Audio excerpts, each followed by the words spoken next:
The late afternoon sun painted the rolling plains in gold and crimson as Ethan Calloway rode slowly toward his homestead. The wind tugged at his wide-brimmed hat, and the faint scent of sagebrush and dry earth filled his lungs. He had lived on this stretch of land for nearly 30 years, and in all that time, the only voices to echo through the canyon had been the whispering wind and the occasional call of a hawk circling overhead. Ethan had chosen solitude. After the loss of his wife in a sudden fever when his daughters were just toddlers, he had buried himself in ranch work, guiding cattle across the plains, repairing fences, and keeping his horses in prime condition. Life had been simple and hard, predictable yet satisfying. But there had always been an emptiness, a hollow ache in the quiet moments that the wind and the horses' hooves could not fill.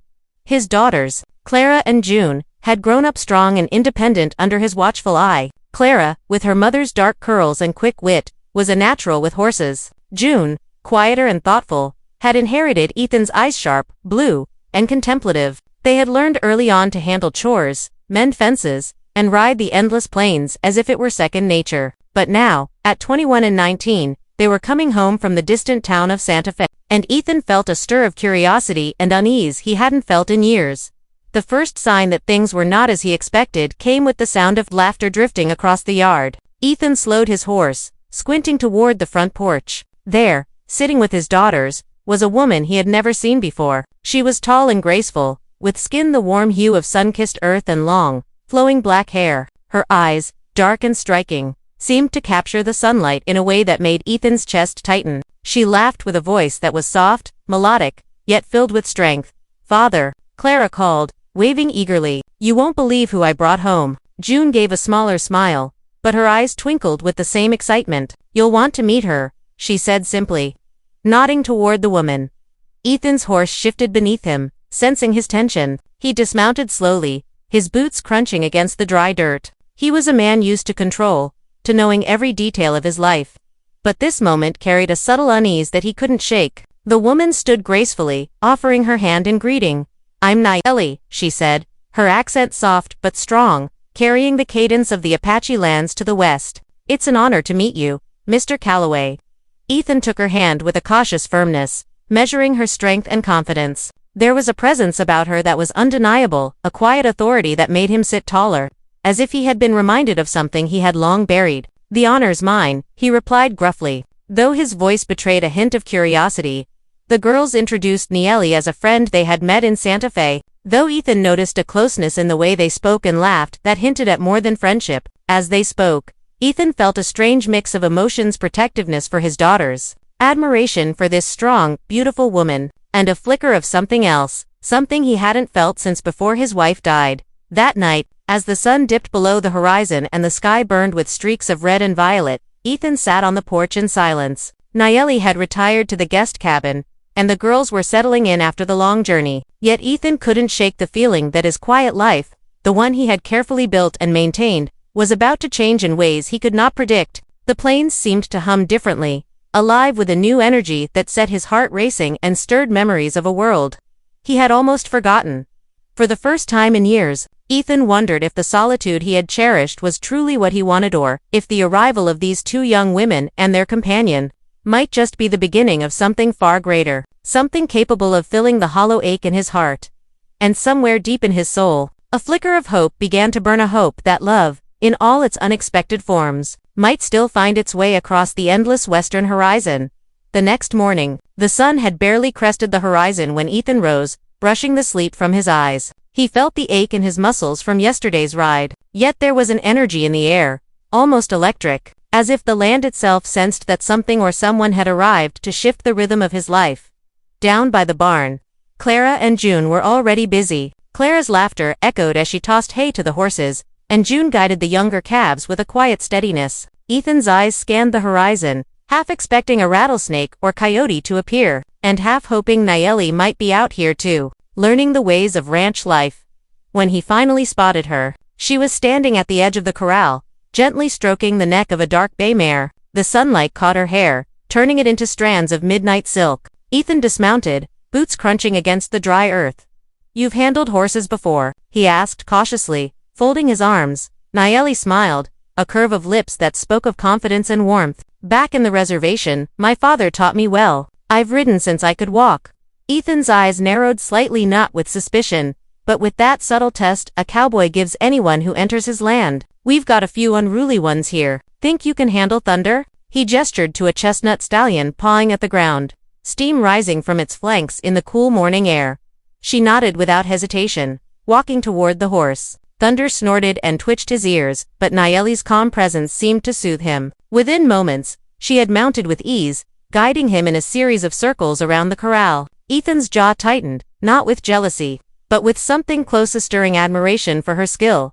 Clara and June clapped and cheered. "See, Father, I told you she's special," Clara said, her grin wide. Ethan's lips twitched. "I can see that," he admitted, though his tone was still guarded. Breakfast that morning was a mix of biscuits, eggs, and strong coffee. Ethan watched Nayeli move among them with quiet grace, chatting easily with his daughters. Yet, as the meal ended and the dishes were cleared, Ethan sensed the first subtle test of his patience and perhaps the first challenge to his long-held solitude. A distant rider appeared on the ridge, kicking up dust that shimmered in the morning sun. Ethan squinted, reaching for his rifle, heart tightening. In the west, unexpected visitors rarely brought good news. He could see the insignia on the rider's vest, a bounty hunter, likely tracking a gang rumored to be moving cattle through the region. Clara caught sight of the rider too, her excitement replaced by concern. "Father, do you need help?" she asked, her voice tense but brave. Ethan shook his head. "Stay back. This is my fight." Yet even as he prepared for confrontation, his gaze fell on Naya. She was watching him closely, her eyes steady, unafraid. There was something in her expression that told him she understood the dangers of the land without needing explanation. For the first time, he realized that she might not just be a guest in his home, she could be a partner in life, someone who could stand beside him through storms and trials alike. The rider drew closer, and Ethan, mounted on his trusted horse, met him halfway. Words were exchanged short, sharp, and cautious. The bounty hunter sought information about local cattle movements, and Ethan deflected, guarding his land with a careful blend of politeness and firmness. When the rider finally turned away, Ethan exhaled, tension leaving his body in a long, slow release. Back at the cabin, he found Nayeli leaning against the railing, arms crossed, watching him with a knowing smile. "You handled that well," she said quietly. "Most men would have drawn too quickly." Ethan gave a small wry smile. "I've learned to pick my battles. Not all of them need a bullet." There was a silence between them, comfortable yet charged. As the sun climbed higher, the challenge of protecting his land, his family, and now perhaps his heart, was becoming clearer. Nayeli was not just a visitor. She was a force that would change the rhythm of his life, testing him in ways he hadn't anticipated. By evening, Ethan found himself sitting alone on the porch again, watching the sun bleed into the horizon. The plains felt different, now, empty and silent, but alive with promise and tension. His daughter's laughter had softened his solitude, and Nayeli's presence had ignited something he had long buried, the possibility that love, once lost, could be found again in the unlikeliest of places. As the stars began to scatter across the darkening sky, Ethan realized that the real challenge wasn't the bounty hunters, or the rugged land, or even the dangers that lurked beyond the ridge. It was learning to let someone into his life, to trust again, and to allow his heart to feel something more than loneliness. For the first time in decades, the horizon didn't seem so empty, it seemed full of possibility. The next morning, Ethan awoke to the sound of his daughters whispering in the kitchen. Through the thin cabin walls, he could catch snippets of their conversation. "And I told her, you'll need to see for yourself how wild the plains can be," Clara was saying. "I think Father's nervous," June added, though there was a laugh in her voice. Ethan rubbed his jaw, already sensing that today would not be quiet. He had spent years controlling the pace of his life, but with Nayeli here, and his daughters insisting on showing her the ranch, there was no room for calm. By mid-morning, they were all saddled and ready. Ethan's ranch stretched for miles, and even though he had ridden these trails countless times, today felt different. The wind carried a sharpness he hadn't noticed before, as if warning him of the danger lurking in the open plains. Nayeli rode beside the girls, her posture steady, the reins held with confidence. Ethan followed, riding Thunder with a practiced ease, his eyes scanning the horizon as they approached the northern boundary. A sharp cry split the air, horses neighed and stamped, and the girls instinctively pulled their mounts closer. Ethan spurred Thunder forward, heart pounding. A band of rustlers had been spotted days before, and now it seemed they had returned. Nayeli's hand went to her side, where a rifle rested in its scabbard. Ethan had not given it to her. She had brought it herself. She was ready. That realization made his chest tighten just with admiration, but with something deeper he hadn't felt in years: trust. The rustlers appeared over a ridge, eyes wild, faces masked with scarves. They numbered 5, enough to pose a serious threat to the ranch if caught unprepared. Ethan's mind raced. He couldn't risk the girls getting caught in the open. "Keep your distance," he called, voice steady. "We'll handle this." Nayeli nudged her horse forward, positioning herself beside Ethan. "I've dealt with worse," she said, her calm confidence a sharp contrast to the tension of the moment. The rustlers charged, and the sound of hooves pounding against the dry earth filled the air. Ethan fired a warning shot, and Nayeli followed with precision, her aim flawless. Clara and June hung back, guiding the younger horses to safety behind a ridge. Ethan maneuvered Thunder with skill, cutting across the rustlers' path, forcing them to split their formation. Nayeli mirrored his movements, covering his blind spots. Together, they worked with a rhythm that surprised Ethan, a silent understanding born from necessity, trust, and an instinctive connection neither had fully acknowledged yet. A tumble of dust and chaos erupted as one rustler lost control of his horse and was thrown to the ground. Ethan's rifle barked again, and the others scattered, realizing the fight was not in their favor. Within moments, the threat was gone, leaving only the sound of hooves fading into the distance. Breathing heavily, Ethan looked at Nayeli. Her eyes met his, steady and unwavering. For a moment, the world seemed to pause. No words were exchanged, yet everything was understood. She had stood by him, fought alongside him, and survived not as a visitor or a guest, but as an equal. Clara and June returned from the ridge, faces pale but relieved. "That was incredible," Clara whispered, her admiration evident. June nodded, gripping the reins tightly. "I think we should let Father rest now."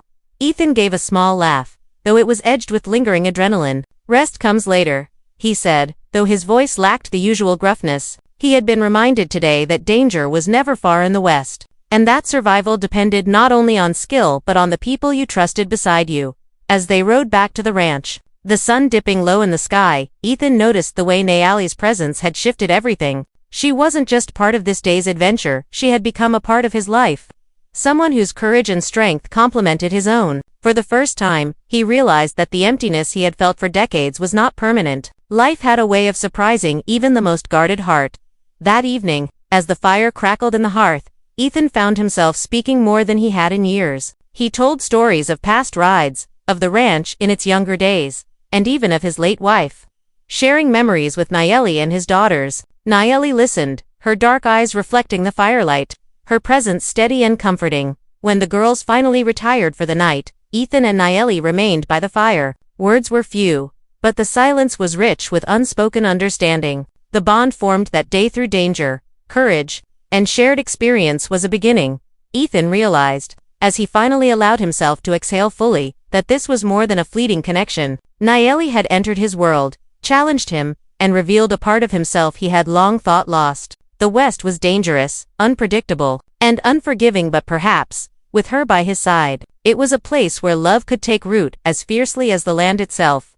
And under the white, star-strewn sky, Ethan felt a small but undeniable hope that tomorrow, and every day after, could bring not just survival, but a life worth living together. The morning sun spilled across the plains like molten gold, and Ethan was already at the barn, tending to the horses. The events of the previous day lingered in his mind, the rush of danger, the adrenaline, and the undeniable connection he felt with Nayeli. Yet as he worked, a quiet warmth settled in his chest, a feeling he hadn't known in years. Nayeli approached, her steps soft against the dry earth. She carried a small bundle of fresh herbs, gathered from the ridge, her dark hair catching the sunlight. "Thought these might help with the horse's ailments," she said, offering the bundle with a gentle smile. Ethan took the herbs, noticing the subtle elegance in her movements. "You've got a good eye," he said gruffly, trying to keep his voice neutral, though he felt an unusual flutter. Most people wouldn't know the difference between sage and thyme. She laughed softly, a sound that lingered in the air long after she stopped. "Experience teaches you," she said, brushing a stray strand of hair from her face. "And a little patience doesn't hurt." The day unfolded slowly, with chores punctuated by shared glances and quiet conversation. Ethan found himself talking more than usual, telling her about the ranch, the land, and even his late wife. Nayeli listened attentively, her dark eyes reflecting understanding, empathy, and something else, a spark that made his heart skip. By noon, the work was done, and Ethan decided to take a walk along the northern ridge. He expected solitude, but Nayeli followed, walking beside him with a natural ease. The wind carried their words across the plains, mingling with the distant calls of hawks circling above. You know, she said after a pause, I've never seen land quite like this. It's alive. Ethan glanced at her, noting the way her eyes took in the horizon, the undulating hills, and the endless sky. It is, he said softly. It can be harsh, unforgiving, but it rewards those who work with it. They walked in silence for a few moments, the kind of silence that speaks volumes. Ethan's hand brushed against hers, accidental yet electric. He pulled back slightly, startled by the surge of feeling. Nayeli, however, did not pull away. Instead, she looked at him with a knowing smile, her eyes dark and steady.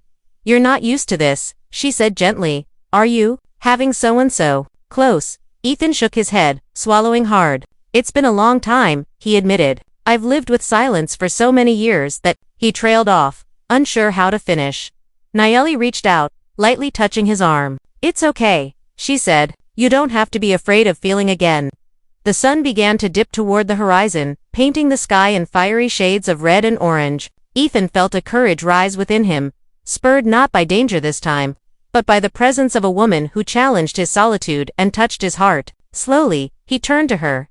I don't usually say this, but, she looked at him expectantly, waiting, patient yet expectant. I'm glad you're here, he confessed. Not just for my daughters, but for me. You make the plains feel less empty. Her smile was quiet, tender, and for a moment, the vast expanse of the west seemed smaller. As if the horizon itself had drawn them together. Ethan, she said softly, I feel the same. They stood in the fading light, the wind tugging at their hats and hair. And for the first time in decades, Ethan felt a profound sense of belonging, not just to the land, but to something far greater: connection, trust, and the fragile beginnings of love.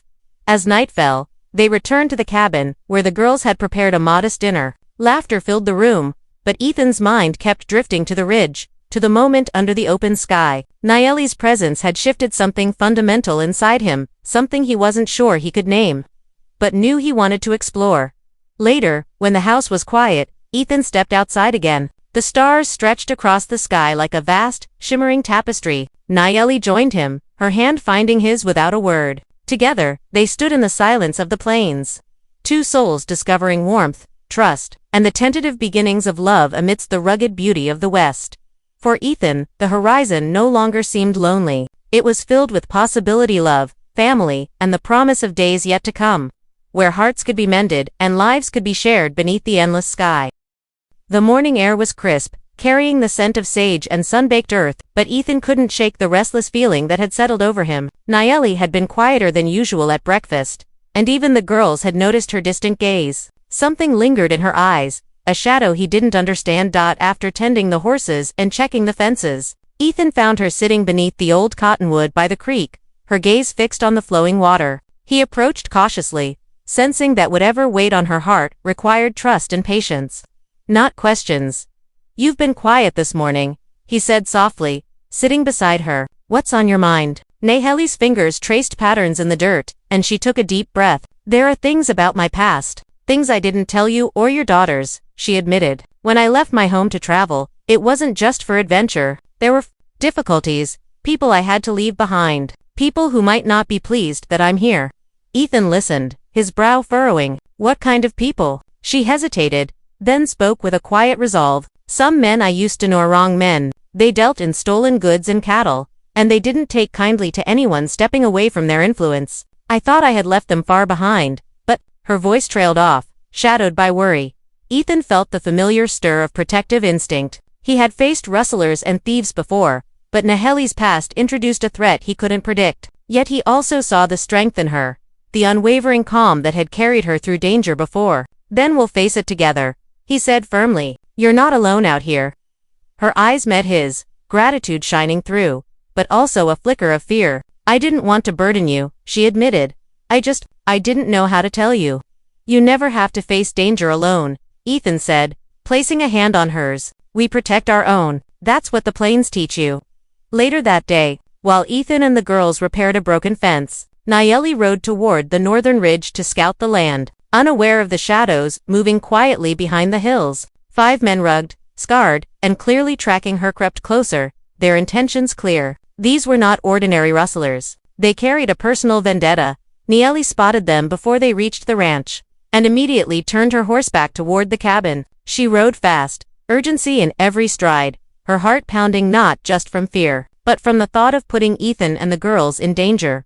By the time she reached the ranch, Ethan was already aware of their presence. The girls had alerted him, and Thunder's hooves pounded the earth as he raced to meet her. "They're coming," Nayeli warned, jumping off her horse. 5 men, they know me. They'll stop at nothing to get revenge. Ethan's eyes narrowed. "Then we make sure they regret it," he said, his voice steady but deadly serious. "Get the girls inside. Nayeli, stay close. This is our land, and we'll defend it." The ranch became a flurry of activity. Clara and June helped secure the doors and windows, while Ethan and Nayeli positioned themselves strategically near the barn and corral. Guns were loaded, horses readied, and hearts beat with the tension of impending conflict. As the men approached, the wind carried the scent of dust and danger. Ethan's hand rested on the rifle he had carried for years, but his focus was on Nayeli. She moved with quiet precision, calm and fearless, a partner he had come to trust with his life.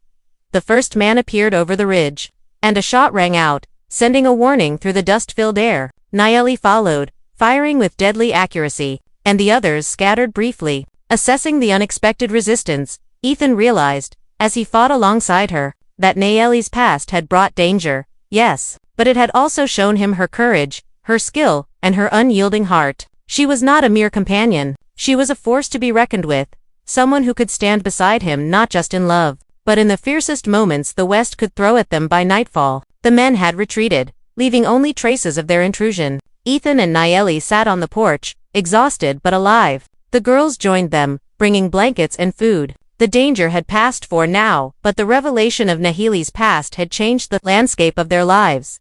Ethan placed a steady hand on hers. "No matter what comes, we face it together," he said, and under the vast, star-strewn sky, Nayeli finally allowed herself to relax, knowing she had found not only safety, but a home and perhaps, for the first time, a love that could endure even the shadows of the past. The morning dawned crisp and quiet, with a gentle haze hanging over the plains. Ethan moved through the ranch with a rare sense of vigilance, the memory of the previous day's threat still fresh. Nayeli sat by the well, carefully brushing Thunder's coat, her movements calm yet deliberate. Ethan had learned long ago that the West demanded alertness at all times, and now he knew that vigilance extended beyond rustlers or wildstorms. It extended to the shadows of people's pasts. The ranch had returned to its routine, or at least it seemed that way. Clara and June were busy mending fences, laughing and teasing each other as they worked, oblivious to the tension in the air. Ethan watched them, proud yet uneasy, and his gaze often shifted to Nayeli. She had become not only part of the family, but the steady heartbeat of the ranch, a presence that brought comfort and courage in equal measure. It was during midday chores that trouble arrived in the form of a stranger, riding fast and looking disheveled, dust clinging to his clothes. Ethan instinctively moved toward him, hand near his holster. "Who are you?" he called, his voice steady, carrying over the plains. The man stopped a few yards away, lifting his hat. "Name's Silas." "I knew Nayeli back where she came from," he said, eyes flicking nervously between Ethan and Nayeli. "I've got information, things you ought to know."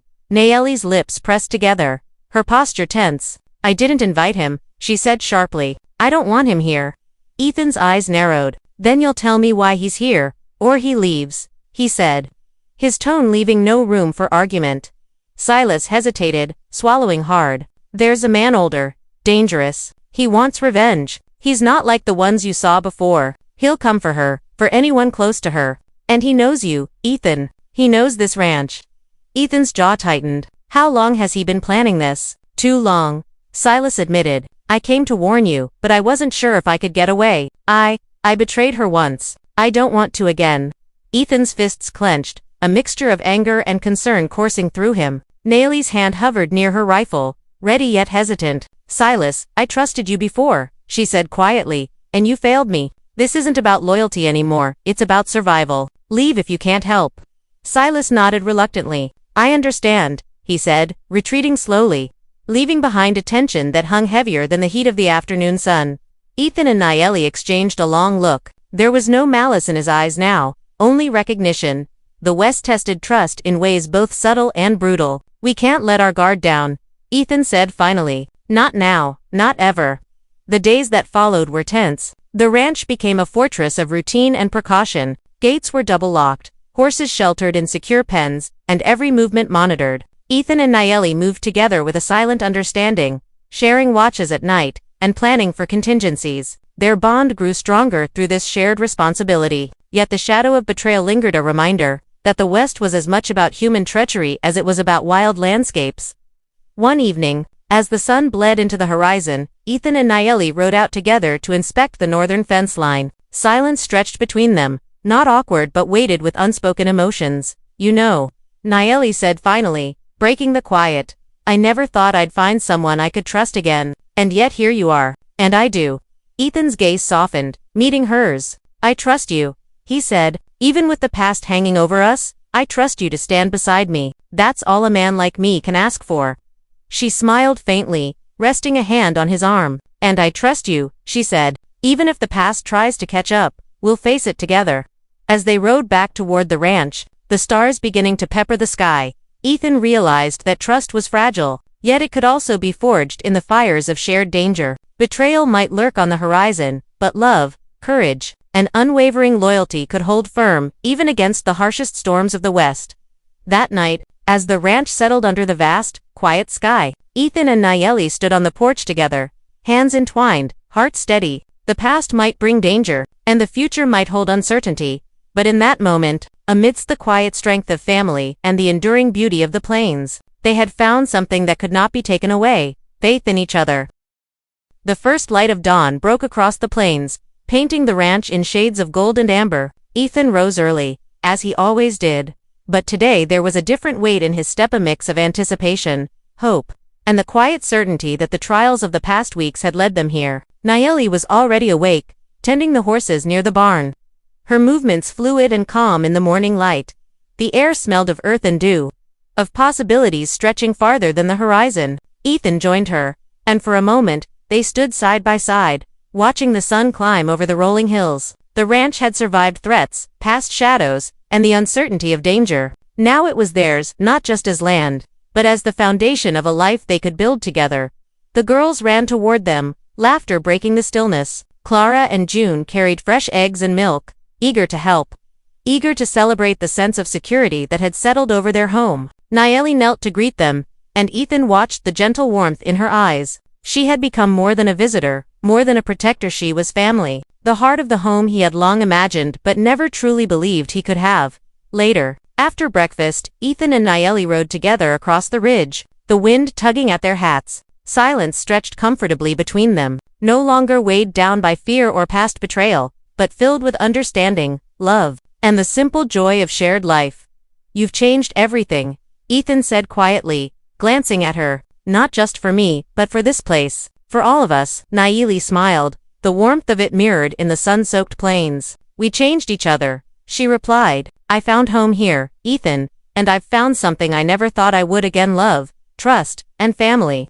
Their hands brushed, fingers intertwining naturally. Ethan's heart swelled, and for the first time in decades, he felt a deep, unshakable peace. He realized that love, like the plains, required patience, endurance, and courage, but when it flourished, it could transform everything. As they descended toward the ranch, a rider appeared on the horizon, a lone messenger, carrying news from a neighboring town. He brought word of a small parcel of land for sale, an opportunity to expand the ranch and secure their future. Ethan exchanged a glance with Nayeli, who nodded with quiet approval. This was more than opportunity. It was the promise of legacy, a tangible step toward a life they could build together, uninterrupted by past threats or fleeting dangers. Days turned into weeks, and the ranch thrived. The fences were stronger, the horses healthier, and the crops more abundant. Ethan taught Nayeli his ways, sharing skills and knowledge passed down through generations, while she introduced him to her own insights and traditions, blending their worlds seamlessly. Their bond deepened, built not just on love, but on respect, shared purpose, and the joys of family life. One evening, as the sun dipped below the horizon, the four of them gathered around the fire pit. Clara and June chattered about their day, laughing and planning adventures. while Ethan and Nayeli sat quietly, watching the flames dance. The land stretched endlessly around them, rugged, untamed, and yet comforting in its permanence. Ethan finally spoke, voice low but steady. "The West has a way of testing you," he said. "It throws danger at you, shadows from the past, betrayals, but it also gives you something rare, courage, loyalty, and the people worth standing beside. Nayeli, you're all of that and more." Nayeli leaned into him, resting her head on his shoulder. "And you've shown me that love can survive anything," she whispered. "Even fear, even danger, even the ghosts of yesterday." That night, beneath the vast star-strewn sky, they made a promise not just to each other, but to the life they were building. A life filled with love, courage, and family. The ranch was no longer just land. It was a legacy, a testament to survival, trust, and the enduring power of the human heart. Ethan finally allowed himself to smile fully. The weight of solitude lifted after so many years. Nayeli's hand found his again, firm and warm. They had faced storms, betrayal, and danger, but in the end, they had each other, and that was enough. As the fire crackled and the planes whispered in the night breeze, Ethan looked toward the horizon. A future awaited, vast and unbroken, ready for love, laughter, and the life they had fought so hard to claim. And for the first time in a long time, he felt the complete certainty that home wasn't just a place, it was the people beside you, the love you nurture, and the legacy you leave behind. Under the wide, endless sky, Ethan and the girls embraced the night, hearts intertwined, ready for whatever adventures and joys the West had yet to offer.